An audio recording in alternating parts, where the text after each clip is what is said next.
एक नागा साधु बाबा की कहानी। एक बार की बात है, एक नागा साधु बाबा थे जिन्होंने कई दशकों तक घने जंगलों में तपस्या की थी।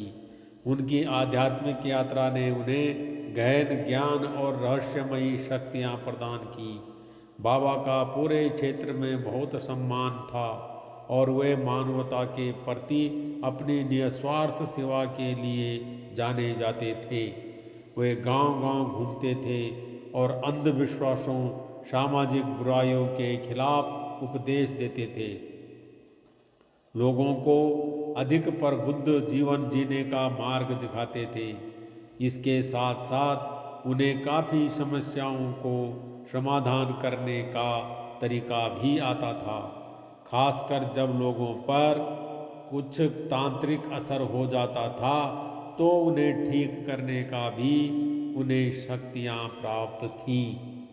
वह लोगों की भूत प्रेत जैसी बाहरी शक्तियों से रक्षा करने के लिए ताबीज़ भी बनाते थे।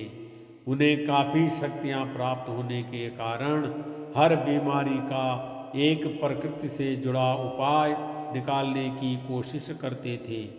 जैसा कि देखा जाता है कि दवाइयाँ प्राकृतिक जड़ी बूटियों के उपयोग करके बनाए जाते हैं, वो उनका उपयोग कर बीमारियों को दूर करने का काम करते थे।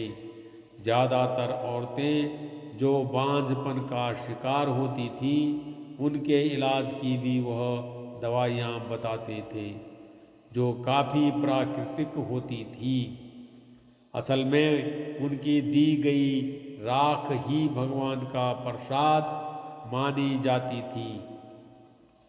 किंवदंती कहते हैं कि नागा बाबा की कृपा से काफ़ी औरतों को पुत्र धन प्राप्त हुई थी, जिस वजह से औरतें उन्हें अपना भगवान मानती थी। वह अपने शिष्यों के गांव आते जाते रहते थे और उनकी समस्याओं को सुनने का काम करते और उनके खुशहाल जीवन के लिए भगवान से प्रार्थना करते थे। ज़्यादातर जंगलों में रहकर तपस्या करते थे। कहते हैं एक बार उन पर जब वह जंगल में तपस्या कर रहे थे तो वहाँ पर कुछ डाकुओं ने उन पर हमला कर दिया, लेकिन उनको कुछ नहीं हुआ। उन पर दैवीय शक्ति का उपकार था। लोग कहते हैं कि जब वह संसार से परलोक सिधार गए तो उनके काफ़ी शिष्य नदी के दूसरे किनारे पर रह गए थे। उनके शिष्यों को जब खबर मिली कि उनके गुरु इस दुनिया में नहीं रहे तो वे काफ़ी रोए और चिल्लाने लगे। लेकिन बरसात के दिन थे, नदी काफ़ी तेज उमड़ रही थी, अपने पूरे जोश में चल रही थी। तब उनके शिष्य अगले 2 दिन तक उनके सम्मान में सत्संग करते रहे और 2 दिन बाद अचानक नदी का पानी रुक गया और नदी बिल्कुल पत्थर की तरह कठोर हो गई। नदी के बीच से आवाज़ आई कि अब तुम लोग जा सकते हो। तब जाके उन्होंने अपने गुरु के मृत शरीर के दर्शन किए और एक महान सत्संग आयोजित किया और उनकी याद में एक चबूतरा बनवाया जो बाद में चल के तीर्थ स्थल बन गया। उनके चमत्कारों और शिक्षाओं की कहानियाँ पीढ़ियों को प्रेरित करती रहीं। उनकी वाणी में करुणा, विनम्रता और दैवीय शक्ति का आभास होता था। वह महिलाओं का काफ़ी सम्मान करते थे।